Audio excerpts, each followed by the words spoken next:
Oui, je suis féministe. Depuis longtemps d'ailleurs, depuis mes 15 ans, je me définis comme féministe.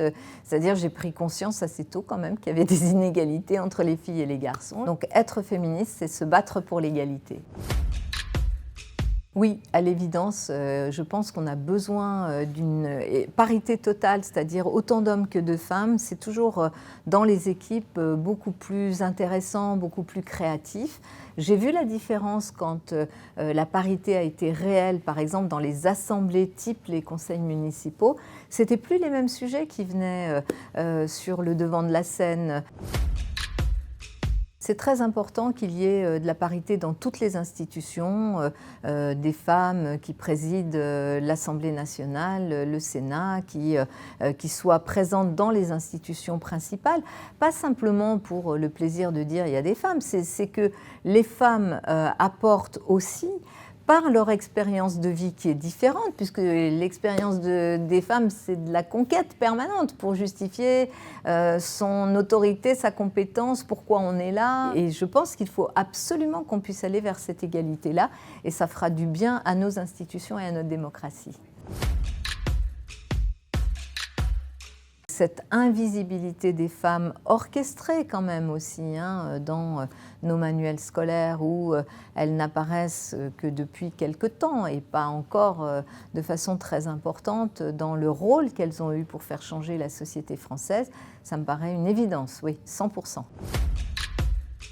Oui, je pense en tous les cas l'enseigner bien sûr en s'adaptant à l'âge des enfants, mais en montrant aux petites filles qu'elles ont les mêmes chances qu'un petit garçon et qu'il n'y a pas de rôle vers lesquels il faut les prédestiner, qu'on ne doit pas dire à une petite fille ça c'est pas pour toi, c'est plutôt pour les garçons. Il faut laisser les enfants s'épanouir dans le talent qui est le leur.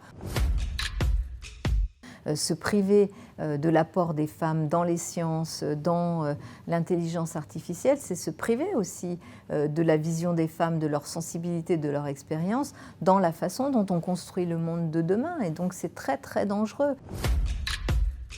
Non, moi je ne suis vraiment pas pour la légalisation de la GPA. Pour moi, il s'agit quand même d'une marchandisation du corps des femmes. Je sais qu'il y a des pays, je pense aux États-Unis, qui ont une législation, une organisation intéressante, évidemment, de ce sujet-là. Mais je suis pour la légalisation des enfants nés de GPA à l'étranger, c'est-à-dire pour qu'on puisse évidemment leur donner une existence légale.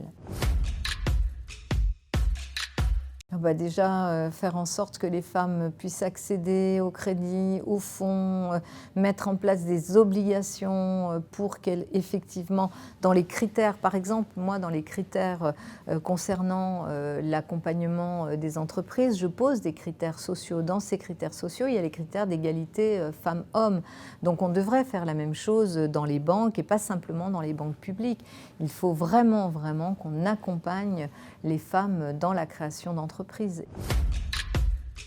D'abord, oui, j'intègre le fait que dans les métiers pénibles, il y a aussi des métiers sur lesquels les femmes sont majoritaires. Je pense porter des charges lourdes, avoir des postures pénibles et donc permettre à ces femmes-là de pouvoir partir avec des bonifications plus tôt d'ailleurs, avant même 60 ans à la retraite et avec un niveau de pension de 1 200 € pour tous et toutes me paraît d'abord une obligation. L'autre élément, prendre en considération bien sûr ces carrières hachées qui sont le propre des carrières féminines et qui font qu'à la fin, elles ont moins de pension.